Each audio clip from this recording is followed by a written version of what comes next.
갑의 자전거를 을이 가지고 있다. 갑은 말한다. 그 자전거 제 겁니다. 을은 말한다. 하지만 지금 제가 가지고 있습니다. 여기서 먼저 봐야 한다. 을이 소유자인가가 아니다. 을이 자전거를 사실상 지배하고 있는가다. 점유란 물건을 사실상 지배하는 상태를 말한다. 쉽게 말하면 그 물건을 현실적으로 가지고 있거나 사용 관리하고 있는 상태다. 소유권은 권리다. 반면 점유는 사실상 지배 상태다. 그래서 소유자와 점유자가 항상 같은 것은 아니다. 갑이 자전거의 소유자라도 을이 자전거를 가지고 있으면 을이 점유자다. 을이 빌린 사람일 수도 있고 훔친 사람일 수도 있고 보관하는 사람일 수도 있다. 어쨌든 현재 자전거를 사실상 지배하고 있다면 점유가 문제된다. 점유가 중요한 이유는 법이 점유라는 사실 상태도 보호하기 때문이다. 점유자는 일정한 경우 점유보호 청구권을 행사할 수 있고 선의점유자라면 과실취득이나 비용 상환 문제도 생길 수 있다. 또 오랫동안 점유하면 취득시효까지 문제될 수 있다. 시험에서는 이렇게 보면 된다. 누가 소유자인지와 누가 점유자인지를 나누어야 한다. 소유자는 물건에 대한 권리자를 말하고 점유자는 물건을 사실상 지배하는 사람을 말한다. 정리하면 이렇다. 점유란 물건에 대한 사실상 지배를 말한다. 물권법에서 중요한 질문은 누가 진짜 주인인가만이 아니라 지금 누가 그 물건을 사실상 지배하고 있는가이다. 갑이 자기 자전거를 을에게 빌려주었다. 을은 그 자전거를 직접 타고 다닌다. 갑은 말한다. 그래도 제 자전거입니다. 을은 말한다. 하지만 지금 제가 가지고 있습니다. 여기서 먼저 봐야 한다. 누가 직접 지배하고 있고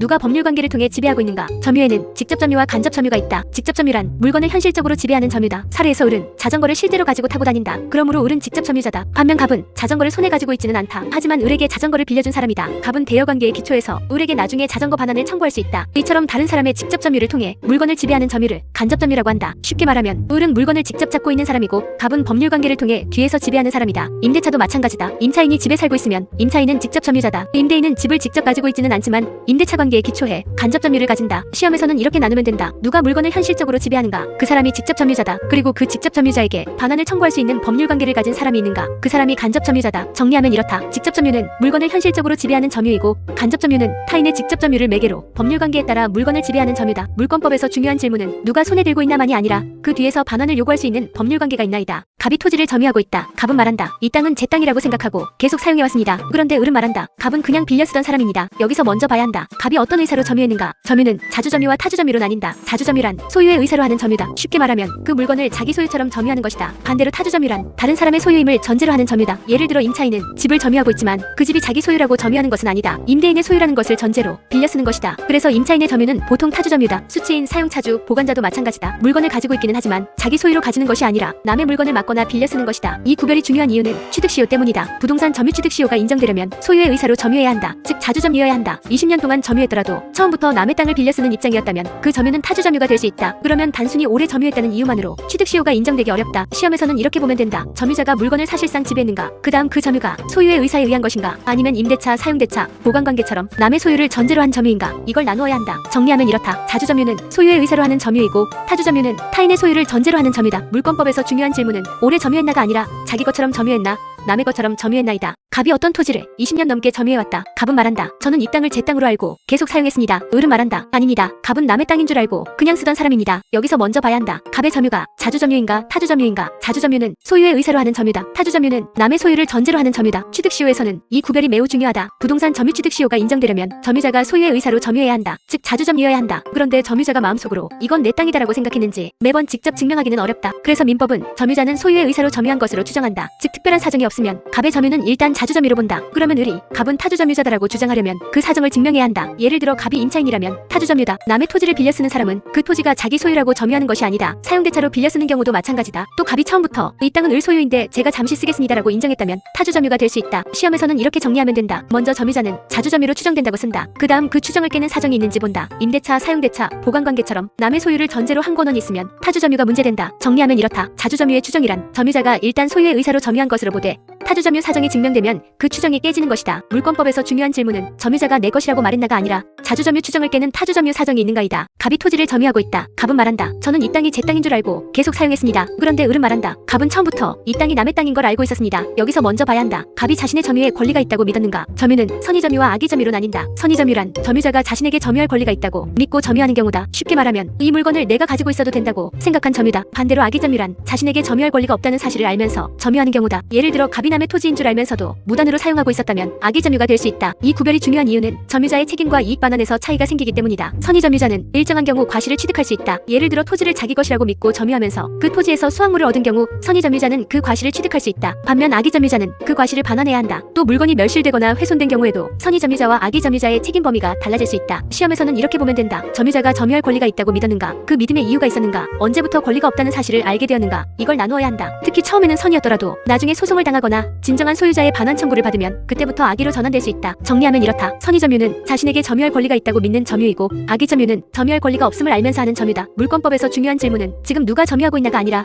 그 점유자가 자기에게 권리가 있다고 믿었나이다. 갑이 어떤 밭을 자기 땅인 줄 알고 점유했다. 갑은 그 밭에 농사를 지어 수확물을 얻었다. 그런데 나중에 을이 나타났다. 그 밭은 제 땅입니다. 수확물도 돌려주세요. 갑은 말한다. 저는 제 땅인 줄 알고 농사 지었습니다. 여기서 먼저 봐야 한다. 갑이 선의점유자인가? 과실이란 물건에서 생기는 수익을 말한다. 밭에서 나는 농작물, 건물에서 나오는 차임, 돈에서 생기는 이자 같은 것이 과실이다. 민법은 선의점유자에게 과실 취득권을 인정한다. 즉 점유자가 자기에게 점유할 권리가 있다고 믿고 선의로 점유했다면 그 물건에서 생긴 과실을 취득할 수 있다. 사례에서 갑이 그 밭이 자기 땅이라고 믿고 점유했고 그 믿음이 선의점유로 평가된다면 갑은 그동안 수확한 농작물을 취득할 수 있다. 반대로 갑이 처음부터 그 밭이 을 소유라는 것을 알고 있었다면 악의점유자다. 악의점유자는 과실을 반환해야 한다. 이미 소비했더라도 그 가액을 반환해야 할 수 있다. 여기서 중요한 것은 언제부터 악의가 되었는지다. 갑이 처음에는 선이었더라도 을에게 소송을 당하거나 진정한 소유자의 권리를 알게 되면 그때부터는 악의점유자로 취급될 수 있다. 그러면 그 이후의 과실은 반환 대상이 된다. 시험에서는 이렇게 정리하면 된다. 먼저 점유자가 선의인지 악의인지 본다. 선의점유자라면 그 기간 동안의 과실 취득을 인정한다. 악의점유자라면 과실 반환 의무를 검토한다. 정리하면 이렇다. 과실 취득권이란 선의점유자가 점유물에서 생긴 과실을 자신의 것으로 취득할 수 있는 권리다. 물권법에서 중요한 질문은 누가 진짜 소유자인가만이 아니라 점유자가 과실을 얻을 당시 선의였는가이다. 갑이 을의 밭을 자기 마음대로 점유했다. 갑은 처음부터 알고 있었다. 이 밭은 을 소유다. 그런데도 갑은 그 밭에 농사를 지어 수확물을 얻었다. 을은 말한다. 그 수확물 돌려주세요. 갑은 말한다. 제가 직접 농사 지은 건데요. 여기서 먼저 봐야 한다. 갑이 선의점유자인가? 악의점유자인가? 선의점유자는 자신에게 점유할 권리가 있다고 믿고 점유한 사람이다. 선의점유자는 일정한 경우 점유물에서 생긴 과실을 취득할 수 있다. 하지만 악의점유자는 다르다. 악의점유자는 자신에게 점유할 권리가 없다는 사실을 알면서 물건을 점유한 사람이다. 남의 밭인 줄 알면서도 그 밭을 사용하고 수확물을 얻었다면 그 이익을 그냥 가질 수는 없다. 악의점유자는 그 점유물에서 생긴 과실을 반환해야 한다. 이미 수확물을 소비했거나 팔아버렸다면 그 가액을 반환해야 할 수 있다. 예를 들어 갑이 을의 밭에서 농작물을 수확해 팔았다면 을은 갑에게 그 과실 또는 그 가액의 반환을 청구할 수 있다. 여기서 중요한 것은 악의가 언제부터 있었는가다. 처음부터 남의 물건인 줄 알았다면 처음부터 악의점유자다. 처음에는 자기 것인 줄 알았지만 나중에 진정한 소유자를 알게 되었다면 그때부터 악의점유자가 될 수 있다. 시험에서는 이렇게 정리하면 된다. 먼저 점유자가 선의인지 악의인지 본다. 악의점유자라면 과실을 반환해야 한다고 쓴다. 이미 과실을 소비했다면 그 가액 반환까지 검토한다. 정리하면 이렇다. 악의점유자의 과실 반환 의무란 점유할 권리가 없음을 알면서 점유한 사람이 그 물건에서 얻은 과실을 소유자에게 반환해야 하는 의무다. 물권법에서 중요한 질문은 누가 농사지었나가 아니라 그 과실을 얻을 때 남의 물건인 줄 알고 있었나이다. 갑이 을의 건물을 자기 것인 줄 알고 점유하고 있었다. 그런데 지붕이 무너질 것 같아서 갑은 수리비를 들여 지붕을 고쳤다. 나중에 을이 나타났다. 이 건물은 제 겁니다. 나가세요. 갑은 말한다. 그럼 제가 쓴 수리비는 돌려주세요. 여기서 먼저 봐야 한다. 갑이 쓴 돈이 필요비인가? 필요비란 물건을 보존하거나 유지하기 위해 필요한 비용을 말한다. 예를 들어 지붕이 무너지는 것을 막기 위한 수리비, 누수를 막기 위한 비용,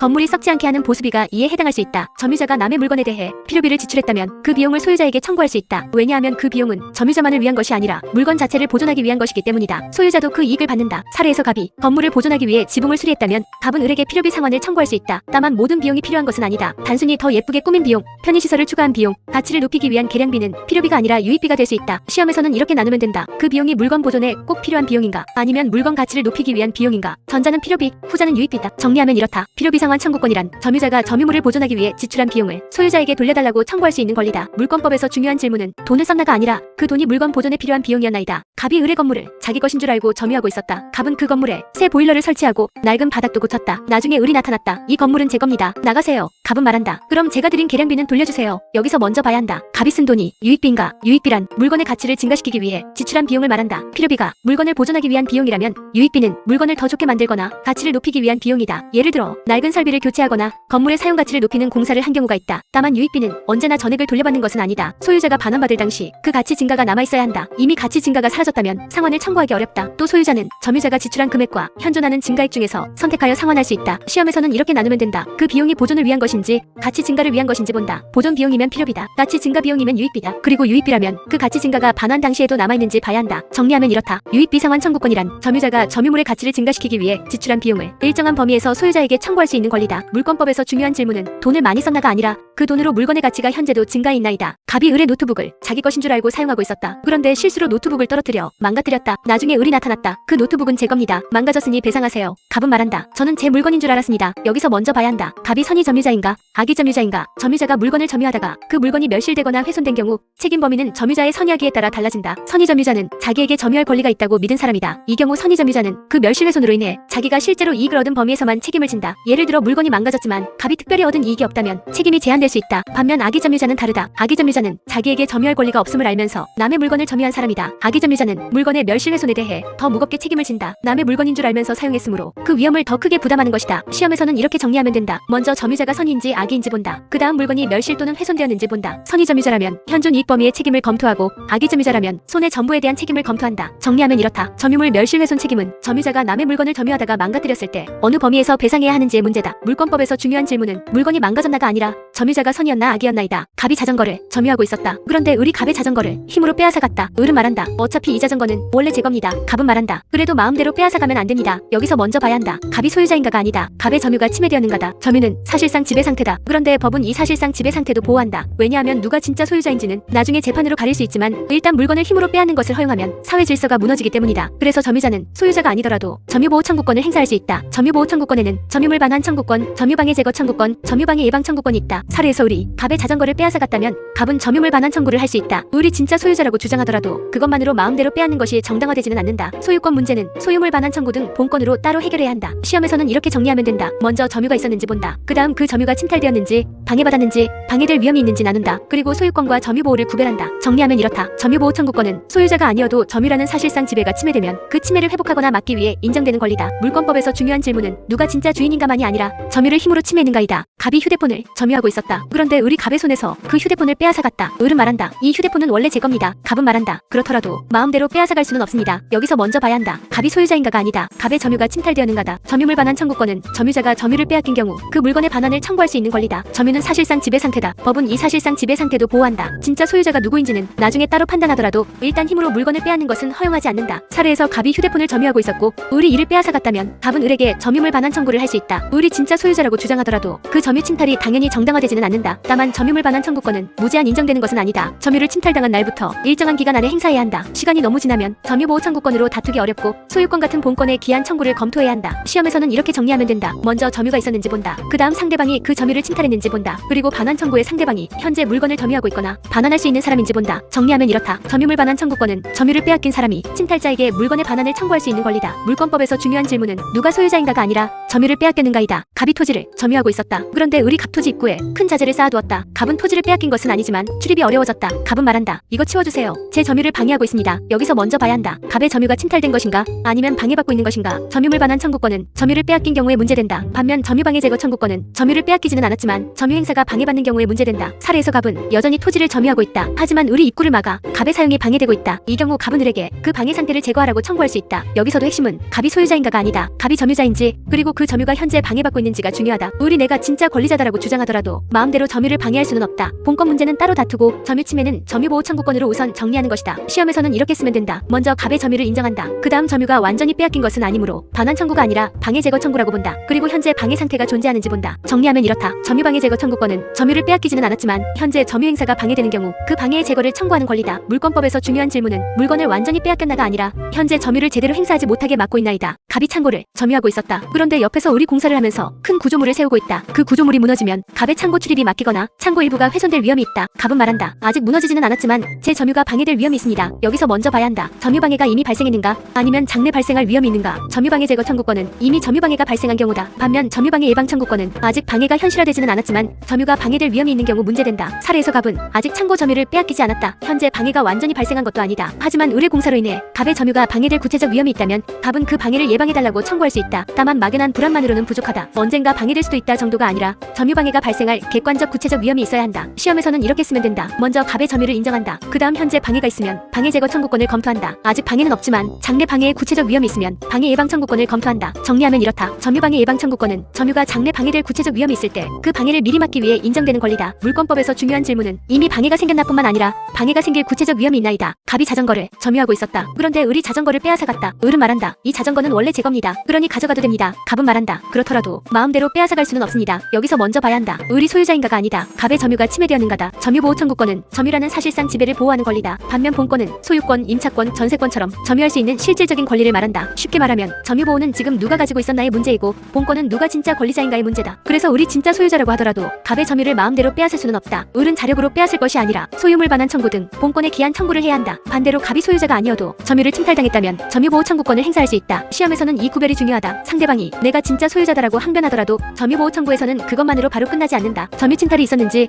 방해가 있었는지 예방할 위험이 있는지를 먼저 본다. 소유권 문제는 본권 소송에서 따로 판단한다. 정리하면 이렇다. 점유보호 청구권은 본권과 별도로 점유 자체를 보호하는 권리다. 물권법에서 중요한 질문은 누가 진짜 주인인가만이 아니라 진짜 주인이라고 주장하면서도 점유를 함부로 침해했는가이다. 갑이 자전거를 점유하고 있었다. 그런데 우리 갑 앞에서 자전거를 끌고 가려 한다. 갑은 바로 붙잡고 말한다. 이거 제가 가지고 있던 겁니다. 가져가지 마세요. 을은 말한다. 소송으로 해결해야지 왜 직접 막습니까? 여기서 먼저 봐야 한다. 점유자가 언제나 재판으로만 해결해야 하는가? 원칙적으로 권리구제는 소송을 통해 해야 한다. 하지만 점유는 사실상 지배 상태다. 점유 침해가 눈앞에서 발생하는데 무조건 재판만 기다리라고 하면 점유 보호가 무의미해질 수 있다. 그래서 민법은 일정한 경우 점유자의 자력구제를 인정한다. 자력구제란 점유자가 자신의 점유를 침해당할 때 스스로 그 침해를 막거나 빼앗긴 점유를 회복하는 것이다. 예를 들어 우리 지금 막 갑의 자전거를 끌고 가려 한다면 갑은 즉시 이를 막을 수 있다. 또 동산을 빼앗긴 직후라면 현장에서 바로 되찾는 것도 문제될 수 있다. 하지만 자력구제는 무제한 인정되지 않는다. 시간이 많이 지난 뒤에 스스로 찾아가서 빼앗아 오는 것은 허용되기 어렵다. 그때는 점유물 반환 청구권이나 본권에 기한 청구를 해야 한다. 시험에서는 이렇게 정리하면 된다. 현재 점유 침해가 발생 중인지 본다. 또는 침탈 직후인지 본다. 그리고 그 대응이 필요한 범위 안에 있는지 본다. 정리하면 이렇다. 자력구제는 점유 침해가 급박한 경우 점유자가 예외적으로 스스로 점유를 지키거나 회복할 수 있는 제도다. 물권법에서 중요한 질문은 내 물건이냐가 아니라 점유 침해가 급박했고 즉시 필요한 범위에서 막았느냐이다. 갑이 어떤 토지를 10년 동안 점유했다. 그 후 갑은 그 토지를 을에게 넘겨주었다. 을도 그 토지를 10년 동안 점유했다. 을은 말한다. 갑의 10년과 제 10년을 합치면 20년입니다. 취득시효가 완성됩니다. 여기서 먼저 봐야 한다. 을이 갑의 점유를 이어받을 수 있는가? 점유는 사실상 지배다. 그런데 점유는 이전될 수 있다. 갑이 점유하던 물건을 을에게 넘겨주면 을은 새로운 점유자가 된다. 이때 을은 자기 점유만 주장할 수도 있고 갑의 점유를 합쳐서 주장할 수도 있다. 이를 점유의 승계라고 한다. 이 구별은 취득시효에서 중요하다. 부동산 점유 취득시효는 20년 동안 소유의 의사로 평온공연하게 점유해야 한다. 을 혼자 10년만 점유했다면 기간이 부족하다. 하지만 갑의 점유 10년을 을이 이어받아 주장할 수 있다면 총 20년이 되어 취득시효가 문제될 수 있다. 다만 앞사람의 점유를 이어받으면 좋은 점만 가져오는 것은 아니다. 갑의 점유에 하자가 있었다면 그 하자도 함께 문제될 수 있다. 예를 들어 갑이 아기 점유자였거나 타주 점유자였다면 을이 갑의 점유를 합쳐 주장할 때 그 성질까지 함께 검토해야 한다. 시험에서는 이렇게 쓰면 된다. 먼저 현재 점유자인 을의 점유 기간을 본다. 기간이 부족하면 전 점유자인 갑의 점유를 승계할 수 있는지 본다. 그리고 승계한다면 갑의 점유 성질까지 함께 검토한다. 정리하면 이렇다. 점유의 승계란 현재 점유자가 전 점유자의 점유를 이어받아 자기 점유와 합쳐 주장할 수 있는 것이다. 물권법에서 중요한 질문은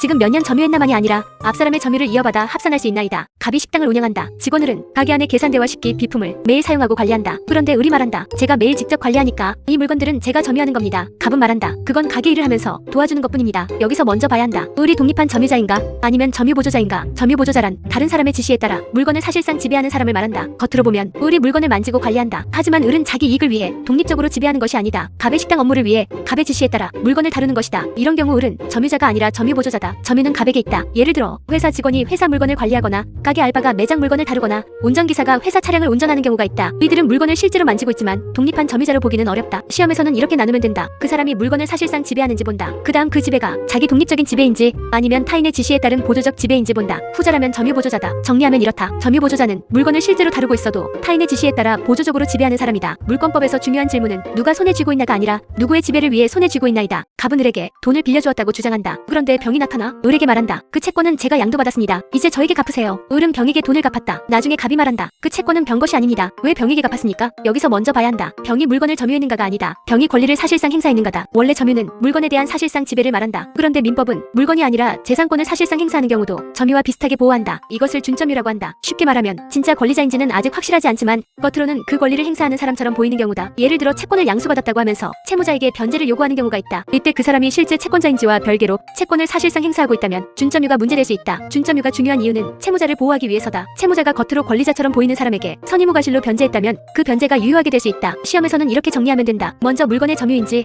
권리의 행사인지 나눈다. 물건을 사실상 지배하면 점유다. 채권 같은 재산권을 사실상 행사하면 준점유다. 그리고 상대방이 그 외관을 믿고 선의무과실로 변제했는지 본다. 정리하면 이렇다. 준점유란 물건이 아니라 재산권을 사실상 행사하는 상태를 점유와 비슷하게 다루는 것이다. 물권법에서 중요한 질문은 손에 물건을 들고 있나만이 아니라 권리자처럼 권리를 행사하고 있었나이다. 갑이 자전거를 점유하고 있었다. 그런데 을이 와서 말한다. 이 자전거는 원래 제 겁니다. 그러고는 갑이 없는 사이 자전거를 가져갔다. 갑은 말한다. 제가 가지고 있던 자전거를 왜 마음대로 가져갑니까? 을은 말한다. 내 물건을 내가 가져간 겁니다. 여기서 먼저 봐야 한다. 을이 소유자인가가 아니다. 갑의 점유가 침해되었는가다. 점유는 물건에 대한 사실상 지배다. 소유자가 아니어도 점유자는 점유보호를 받을 수 있다. 그래서 을이 진짜 소유자라고 하더라도 갑의 점유를 마음대로 빼앗을 수는 없다. 을은 자력으로 가져갈 것이 아니라 소유물 반환 청구처럼 본권에 기한 방법으로 해결해야 한다. 사례에서 갑이 자전거를 점유하고 있었고 을이 이를 가져갔다면 갑은 갑은 점유물 반환 청구권을 검토할 수 있다. 다만 갑이 점유자가 아니라 단순한 점유 보조자에 불과했다면 결론이 달라질 수 있다. 예를 들어 갑이 가게 직원으로서 사장 병의 물건을 관리한 것뿐이라면 점유는 갑이 아니라 병에게 있을 수 있다. 시험에서는 이렇게 정리하면 된다. 먼저 누가 점유자인지 본다. 직접 점유자인지 간접 점유자인지 점유 보조자인지를 나눈다. 그 다음 점유 침탈인지 방해인지 방해 위험인지 구별한다. 마지막으로 본권 문제와 점유보호 문제를 분리한다. 정리하면 이렇다. 점유권 사례에서는 소유권 판단으로 바로 들어가면 안 된다. 물권법에서 중요한 질문은 누가 주인인가보다 먼저 누가 점유했고 그 점유가 어떻게 침해되었는가이다.